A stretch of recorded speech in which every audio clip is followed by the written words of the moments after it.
This is Zen'n'ish.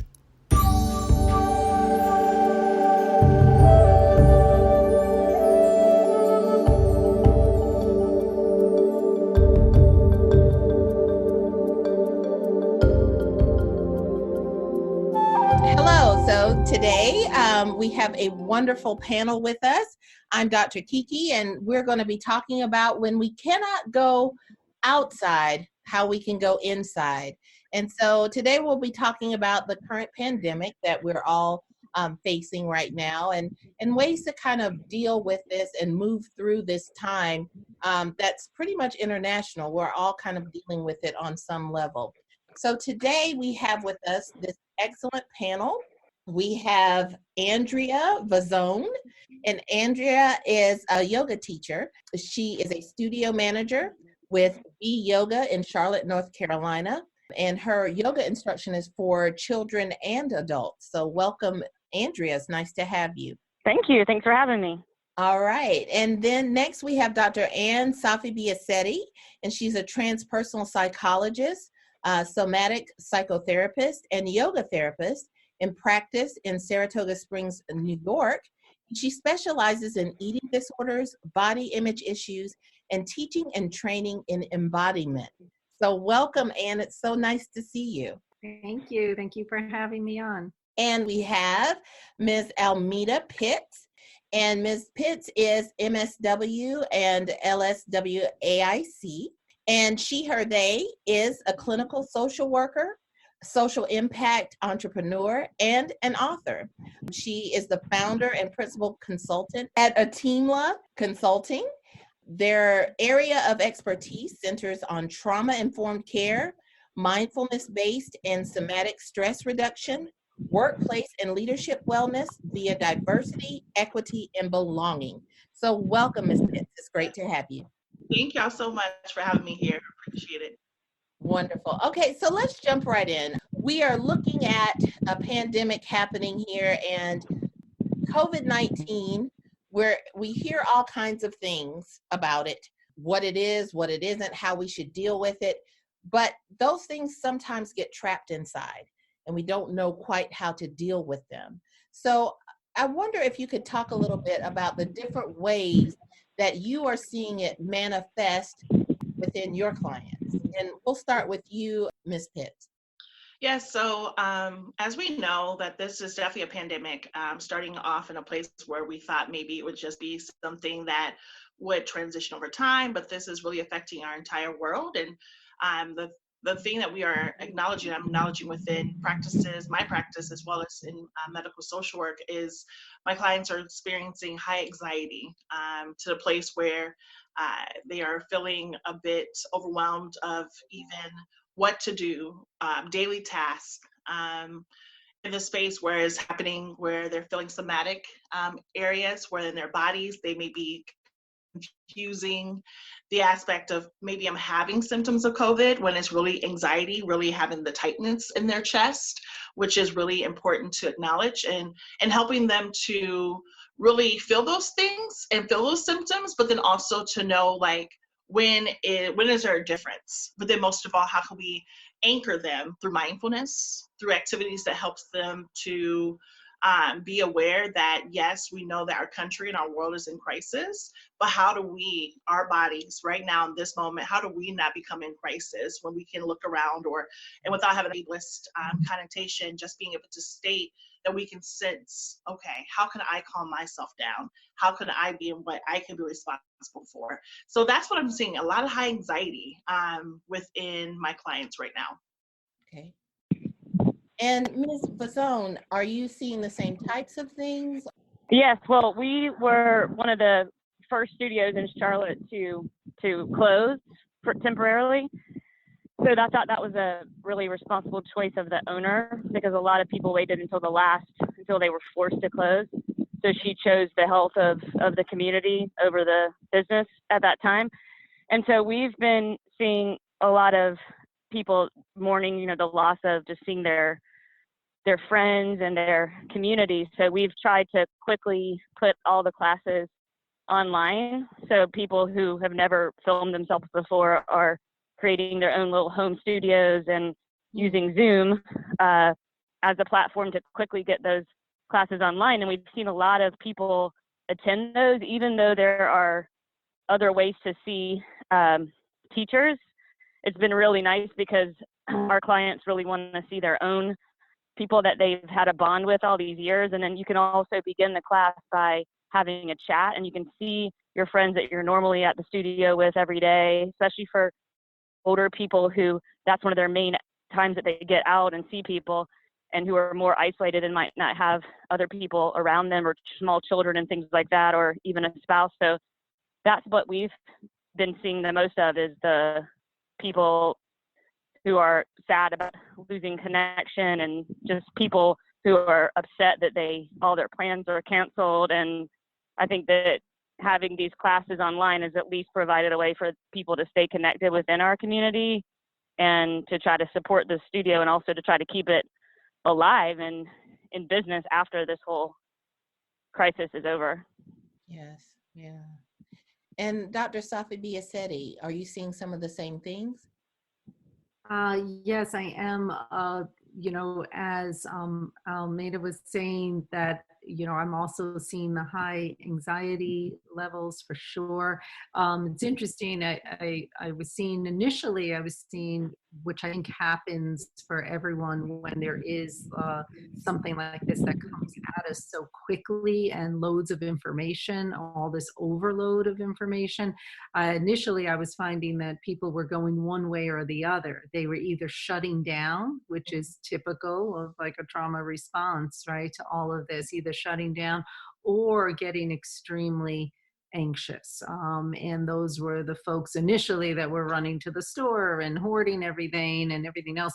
And, I have a kind of a unique set of circumstances too with my clients that are dealing with eating disorders, because this has really, really been a very extremely challenging time for this particular population.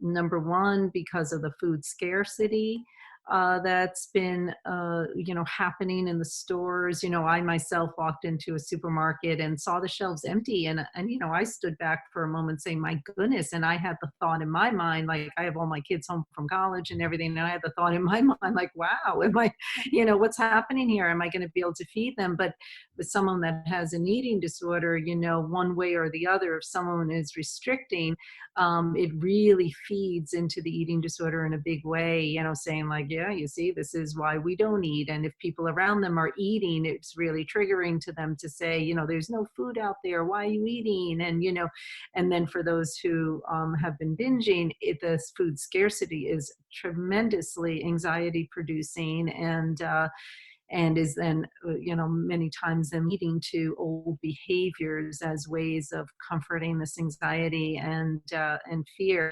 So, I've heard that a lot. And then, of course, the social isolation is something that population is struggling with to begin with. Right. And now this forced social isolation makes it feel even more lonely and trapped. And so it's just been a really interesting time, and really trying to support my clients now working virtually is also a very different thing, because everyone's used to being in the office with me, especially working somatically, so it's challenged my own set of skills as well, which is always a good thing, I guess, but yes.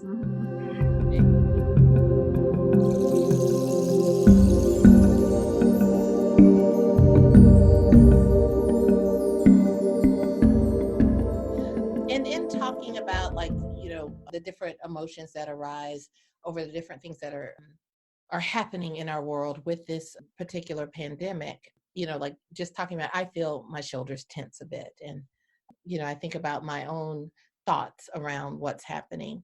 I would like, if we could, to take a moment and kind of go through an exercise. And I was wondering if Ms. Pitts, if Almeida, if you would kind of lead us through an exercise. And this is one that someone could do at home even. So if you would, please. That would be great. Thank you so much.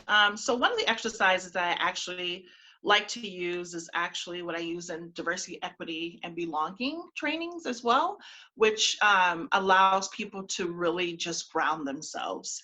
And it's actually from one great activist and author and licensed social worker, clinical social worker, Resmaa Menakem. He is the author of Grandmother's Hands, My Grandmother's Hands. And he talks about 5 anchors, okay?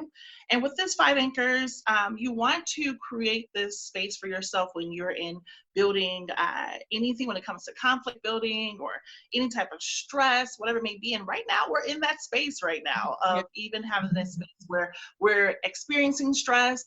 We're in the space of even conflict building, like how I'm going to feed this or how I'm going to take care of my rent or whatever, mortgage, all that's coming up.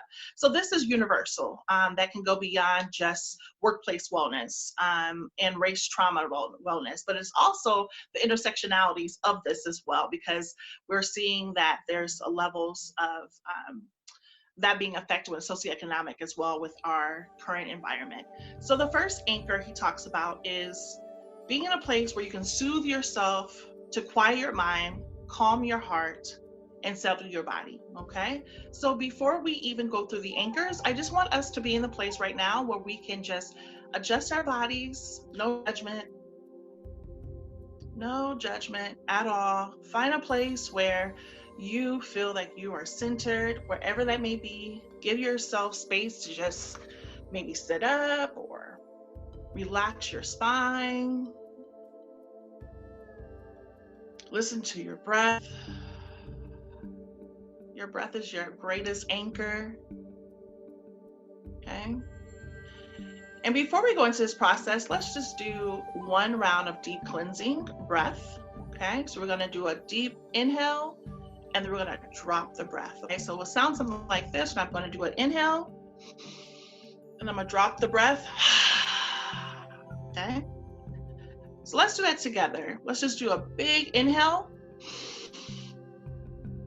and let's drop the breath.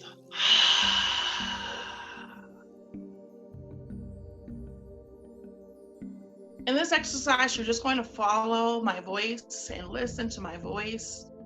And as I go through the anchors with you, I just want you to listen to your body. Give yourself permission to just pay attention to your body. Give yourself permission to just listen to the anchors, to be able to ground. Any thoughts that come up, allow them to pass. Don't hold on to them. At this present moment, this is all we have. Thoughts before will become a memory. We can't hold on to them, okay? You may close your eyes, you may keep them open. It is your choice, okay? So I'm starting with anchor 1. Soothe yourself to quiet your mind. Calm your heart and settle your body. Don't forget your breath. Inhale, exhale. Anchor 2. Simply notice the sensations, vibrations, and emotions in your body instead of reacting to them.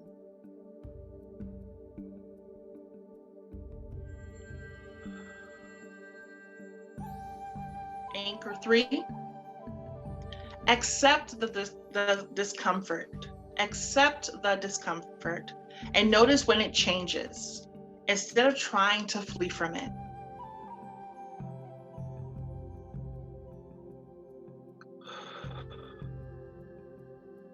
Anchor 4. Stay present and in your body as you move through the unfolding experience, your environment, with all its ambiguity and uncertainty, and respond for the best parts of yourself.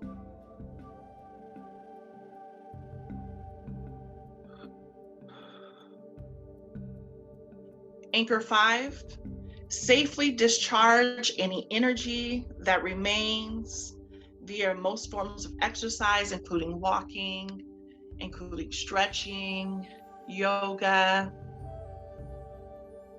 any form of exercise that will release anything that is residing within your body. Give yourself permission to release. Let's do one more cleansing breath. Let's do one more inhale. And exhale, drop the breath.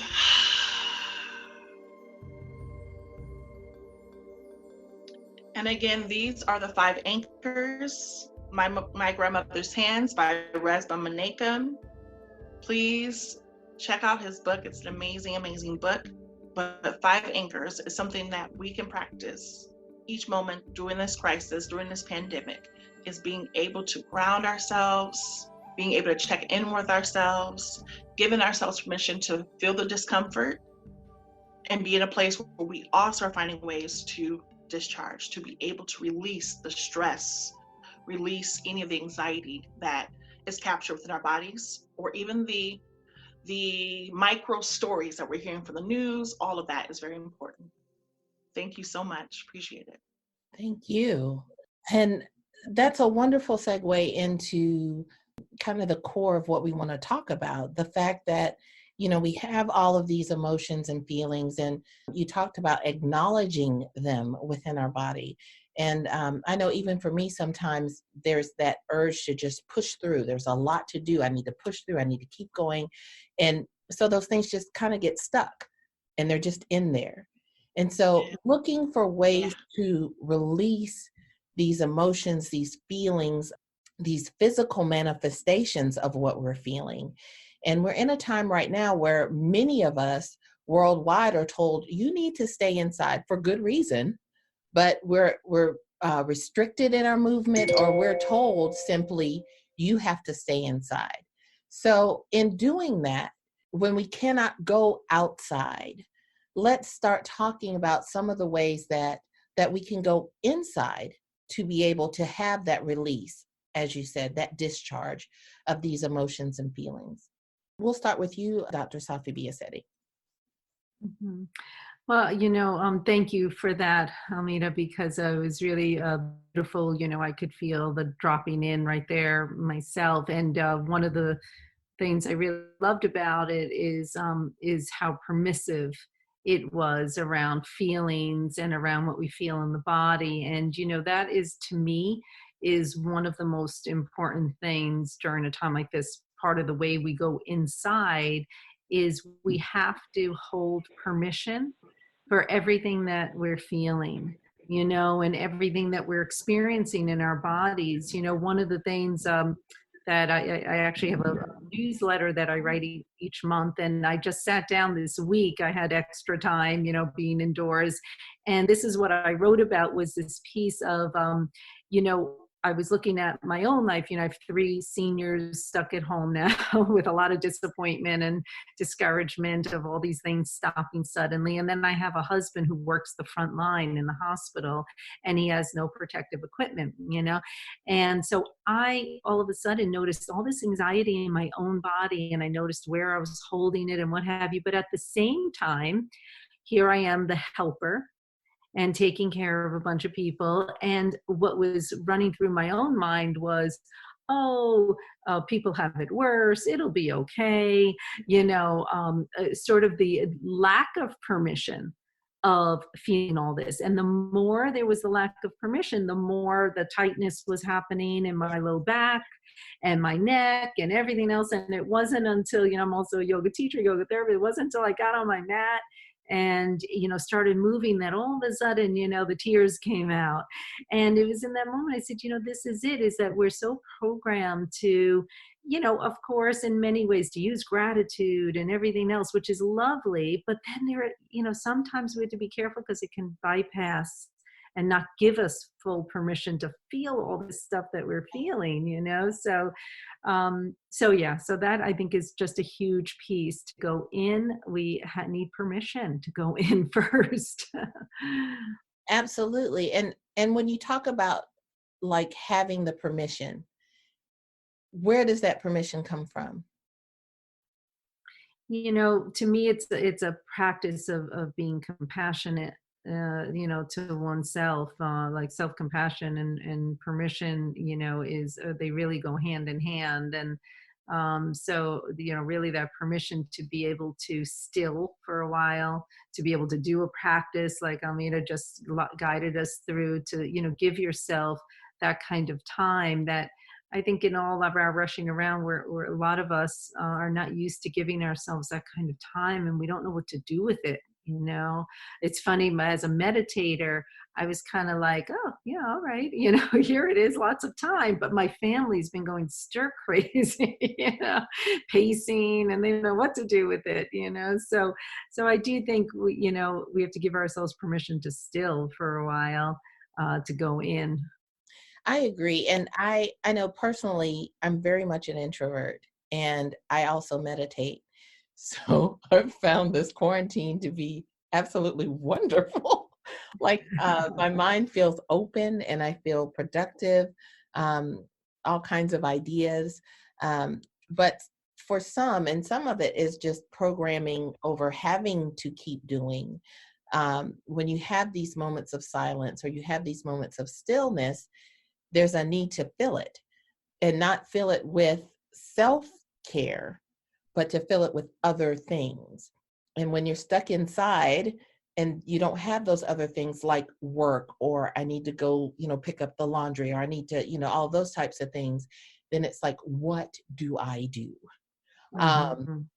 So what are some things, I know that we did a guided meditation, and what are some other things that you find are helpful when we need to go inside, when we are stuck or confined to inside?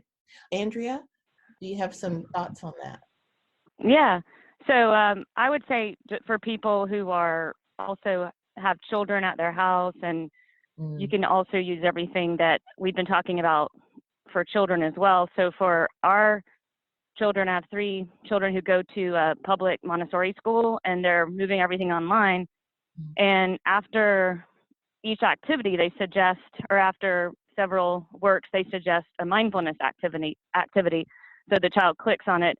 And one example is a breath that's appropriate for a child, like it's called bubble breath. So you pretend that you have a wand, dip it in your bubble solution, take it out, take a deep breath in, think of any worry that you have, and you blow through the bubble wand, and you keep this steady breath and blowing out your thoughts, your concerns and worries until you feel better, and then you can get back to what you're doing. So I think it's important to have this self-compassion during this time, and to have grace and compassion for children in your lives, or for the other people that are in your lives who are, as someone just said about their 3 children and that are seniors and have all these things that they are missing out on, and to acknowledge that that's sad, not to say, well, at least we have a house that we can live in, at least we're not homeless, things like that. It's okay to allow them to feel that without going completely off the deep end, or wallowing in becoming something that you're just wallowing in this self-pity after, a lot of time. You want to try to feel the gratitude for what you have, but it's still okay to be disappointed in the things that you missed. Absolutely. And I think that's an important point, in that, a lot of times we do fall into that mode of, well, at least I have this, at least I have this, there are people who have less than me, that type of thinking. And so we don't acknowledge what is going on. And I know in working with kids, like even outside of this, what we're facing currently, I have to tell parents that this is your child's reality. It might not be the same as, what you're experiencing or another child, but this is the reality for that child, and for the adult. So it's important to acknowledge that it's there, because again, like we've said, if you don't, then it just kind of gets stuck and manifests in some other way. So it's okay to acknowledge it, and then learn how to release it and let it go, and ways of positively moving forward. Right. Do you have any thoughts on this as well? I think it's really awesome as well to be in that place of acknowledging. I love the bubble wand. I've actually heard that from my fellow social workers. Actually, my aunt, who's a social worker as well, we're talking about that for children. And dance, right? Having those moments where you have a dance break is so important. Right. And giving honor to all body, all movement. To have that and to dance on purpose and to move on purpose is very important. Especially when it works to younger children, but also those who are of all ages, which is so important. And you had mentioned earlier too, just feeling that, tightness in your chest, or just feeling, anxious when you're hearing those who are involved. It's the same thing for me as well. I've been finding ways to make sure, like, I check in with myself. And one of the things we learned in mindfulness as we're trained is doing a body scan, right? Having that opportunity to just, if it's laying on the ground or doing anything like zazen, sitting meditation, to be in a place where you're just listening to every piece of your body and being able to know, like, hey, I'm kind of hurting in the chest area, or I'm feeling a little tense there, or I may feel some tightness around my, neck, or I may have, like, the frontal area, tension headaches. That's very important to acknowledge. And I think the biggest thing that I've helped with, like, some of my clients and those who I've helped when it especially comes to diversity, equity, and belonging, and also in the clinical field, is giving yourself permission to start with yourself first. As we know, when we get on the airplane, what do they say? You want to put the mask on you first, right? You can help someone else. And that's one of the things I practice and use within sessions, is really saying self-activism. Being able to start with self first, right? Because we can't help anyone else. And that's like, social worker, healer worker 101, that we have to do the work first for ourselves before we can help anyone else. And that's one of the things that I am continuously practicing, because otherwise we kind of get into this place. And Andrea said it as well. It's just being in a place where you feel like, yeah, I could have had it better. And you said it too, I'm okay, this is happening, but we need to witness each other being in that space where we're all in this together. Therefore, we can lower power as well in this as well, because I think that happens where it feels like we can kind of come out as healers to be savior complexes, when really it's about us needing to take care of ourselves, and we project that inadvertently, right? Vicarious trauma is real, and helping us to navigate that. So I think that's very important when it comes to starting with any type of inward work, because now we're using the inside as in our environment. So that literally has to also begin within our bodies, starting there first in our minds, and then the somatic work of that, and then looking into our environment from the inside, and then going out. So yeah. Definitely. And I think about Leslie Sansone. In a small space, I can walk. In a small space, I can stretch. In a small space, I can sit still with myself and, think about things and let thoughts go and acknowledge feelings that I'm either thinking or feeling within my body, the stress or the tension or, negative thoughts, or feeling guilty even. Guilt comes up, like my counselors need this, or I need to be doing that, or, those kinds of things. So the space, you don't need a whole lot of space to be able to do that. And can you talk a little more about that, the fact that you don't need a lot of space to be able to go inward? Yeah, I was just, listening to that, and I just even love that word, the whole piece of, just that contemplating on that whole, you don't need a lot of space piece, because really, as anyone who does mindfulness work, as you know, Almeda and Andrea, and as far as even in the yoga, we say this a lot, right? That, this kind of going in is available to you always, so it never has to look like anything big. All it has to look like is one simple breath. All it has to look like, I tell my clients, stand in mountain pose for a moment, just feel the ground. One of my favorite things is in sitting meditation, it was actually a hand position of the Buddha, right, where he touched down on the ground just to feel the earth, right, as a reminder that, oh, okay, wait a second, I'm still here, like you started us off with, I mean, in the beautiful practice of the anchor, so the ground is an anchor. Sometimes I tell my clients, something, when it gets overwhelming, we're supposed to go down to the ground, lie down, let the earth support you, go into child's pose, just sit down on the ground for a while, feel the earth for a while, get outside. I mean, the most important thing.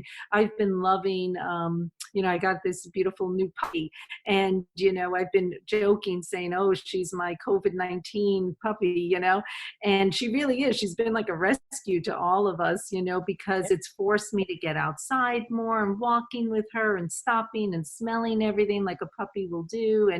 And so just being outside, in and with the earth like that, again, simple, small, not a lot of space, doesn't take a lot of time, really one breath.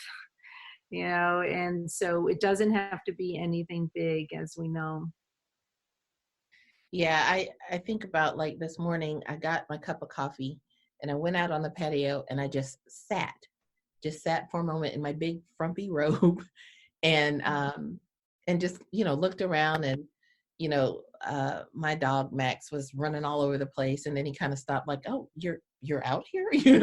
What's going on? But it calmed me. Like it made me feel more focused and more relaxed and ready to do the other things that I needed to do throughout the day.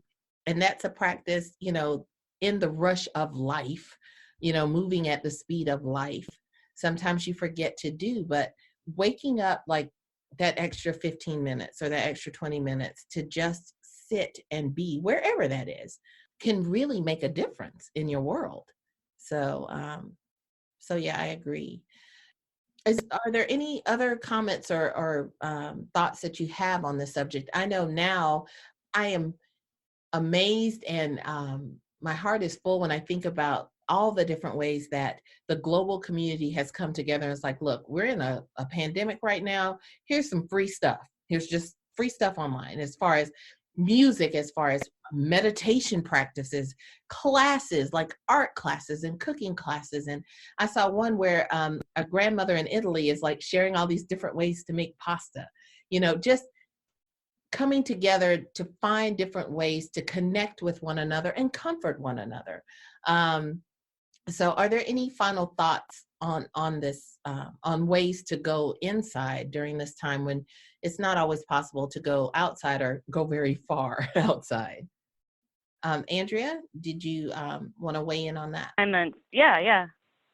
One of the assignments that my 8-year-old daughter has is to keep a journal, a bird journal. So that's something that is a very mindful exercise. Yeah. To just, even if you couldn't actually physically leave your house, we can leave our house. We can't really be around many other people, but we can go on walks, and we live in a place with a lot of trees and flowers, and spring is really beautiful here right now. But for people who are more in, that can't even go on walks and things like that much, to keep like a bird journal. And I thought that was interesting to have to draw the bird and label things and find out about it. So that's a very mindful exercise, to just stare out and wait until you see a bird. Yeah, definitely. So I definitely like the positive that I can find from this pandemic, without pretending that there aren't disappointments, are the creative ways that people are finding to connect and to do things that they've never thought of before. Definitely. Anne? Yeah, I just think that, again, connecting with anything that really brings you some joy, that brings you some grounding. And as we said before, it doesn't have to be anything too elaborate. It could be the simplest of things, and as we're the whole theme, like we all keep saying, not meant to not feel, right? So a lot of times those simple things actually are the things that allow us to let these feelings just move as they are supposed to do, so Right. It's we're busy that we don't allow ourselves to feel, and that's when that anxiety builds and everything else. So if we can just actually slow it down a bit and do these simplistic things that bring us toward our feelings, it's okay to cry it out, it's okay to feel all those feels, and And joy makes us feel that too, right? Mm-hmm. So, all that we think about all these lovely feelings that make us feel alive. Well, we're allowed to have that full range and full spectrum, and these little practices really help us to do that. So I just think it's really important to stay simple, stay small. Yes. Definitely. Okay, and Ms. Almeida. Just wanting to say, just continue to give yourself permission to check in with yourself, with starting with yourself first, and then being able to know that you can be able to extend that just permission with others in your community, in your family. And I think that's very important. Just give yourself grace, right? Interrupting any type of meditation of having so much shame. I love that really quote from Sonia Renee Taylor from The Body is Not an Apology. So give yourself grace. Give yourself so much grace. It's so important. So just know that we are beautifully human and we're doing the best we can in what we're experiencing right now. Yes, very good. This has been an awesome discussion, and I think that there are a lot of words of wisdom, and I think one of the things to highlight here is that, like we were saying, you don't need a whole lot of space, but you do need a whole lot of grace, and that starts with yourself and taking care of self, and then you can, as Almeida just said, extend that to others, but making sure that we are mindful of our needs and acknowledging what we are feeling, and it's okay. It's okay. So, Dr. Safi Biasetti, do you mind closing this out with a mindful exercise for us?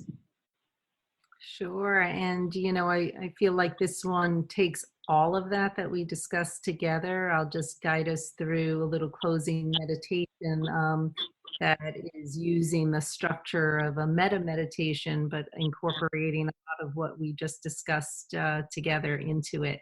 So if you would just take a comfortable seat, any seat that supports your body right now, just for a few minutes. And if you're comfortable closing your eyes, you can close your eyes. If not, just leave them open to a soft, fixed gaze. And for this meditation, I will ask you to take one hand and place it somewhere on your body that feels safe and soothing and connected to you, whether that be your heart, or maybe it's one of those points of tension on your body that you felt when we were discussing that. So wherever that may be for you, just place one hand there, and I'll ask you to leave the other hand open, palm up and hand open.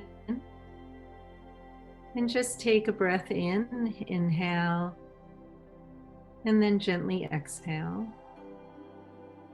And as we've been discussing how important it is to offer this grace to yourself first, we'll begin there by just listening to the words.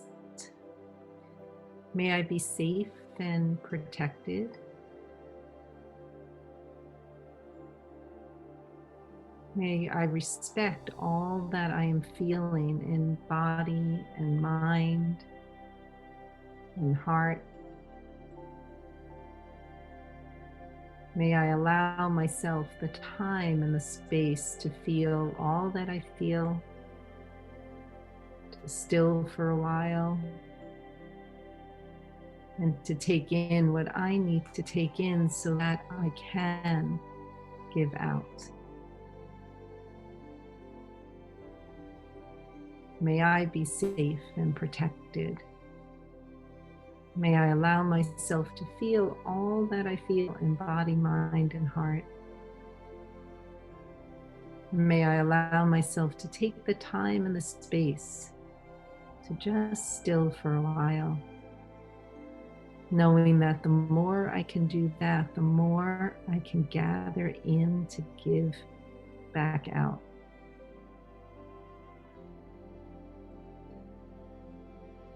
May all beings be safe and protected.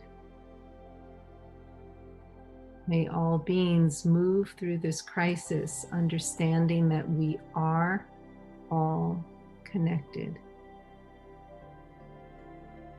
There is no I here or me or mine. It is only we and us and them together.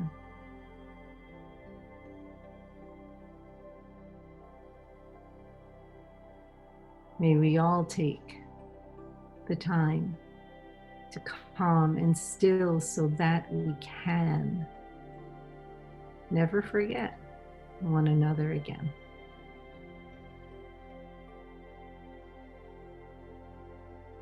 We are in this together. Take a breath. Exhale.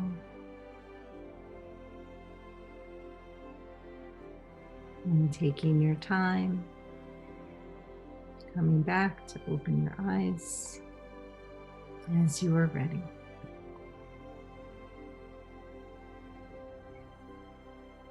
Wonderful. I just want to take a moment to thank you all so very much for being a part of this discussion. I think that it's helpful. It's a reminder. It's an eye-opener. And it is connection. And that's what we all kind of need right now. So thank you so much. Thank you so much. That was lovely. Yes, this was great. Thank you so much. Thank you. Zen'n'ish copyrighted podcast and website represent the opinions of Dr. Lakeisha Hudson, Dr. Kiki Zen'n'ish Incorporated, and or her guests. The content here should not be taken as medical, psychological, or any other advice. The content here is for informational purposes only. Please consult your healthcare professional for any medical, mental, or health concerns. Views and opinions expressed in the podcast and website are Dr. Hudson's and or her guests and do not represent that of their places of work. While we make every effort to ensure that the information we are sharing is accurate, we welcome any comments, suggestions, or correction of errors. All people and places mentioned in the podcast have been changed to protect confidentiality. This podcast or website should not be used in any legal capacity whatsoever. No guarantee is given regarding the accuracy of any statements or opinions made on the podcast or website. In no way does listening, reading, emailing, or interacting on social media with our content establish a doctor-patient relationship. If you find any errors in any of the content of the podcast or blogs, please send an email to 423.4.dr.kiki@gmail.com.